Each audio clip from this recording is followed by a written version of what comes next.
খুব কষ্ট হচ্ছে, প্লিজ তাড়াতাড়ি কিছু করুন। আপনার কিচ্ছু হবে না। আরে এটা তো মারাত্মক ইনফেকশন। এক কাজ করুন, আপনি বাইরে যান, ওনাকে আমি দেখছি। আপনি যান, যাও মেডিসিন নিয়ে আসো।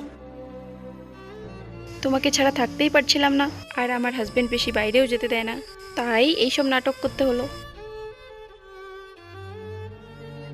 যাও ভিতরে যাও। কিন্তু স্যার ওনার তো কোনো ইনফেকশন হয়নি, বান্দি হয় আমার। এটা নিয়ে কাউকে কিছু বললে তোর চাকরি থাকবে না। ঠিক আছে স্যার, এটাই তো ওনার হাজব্যান্ডের ফোন নাম্বার। ভিডিও, এই ট্রিটমেন্ট চলছিল। তুমি আমার ওয়াইফকে বিয়ে করে নাও, আমি বিয়ে টিয়ে করতে পারবো না। বেবি দাঁড়াও, ছেড়ে পালালো তোমার বেবি। প্লিজ আমাকে ক্ষমা করে দাও। তোমার মতো মেয়ের কোনো ক্ষমা নেই, আমার বাড়িতে আর কোনোদিন পা রাখবে না।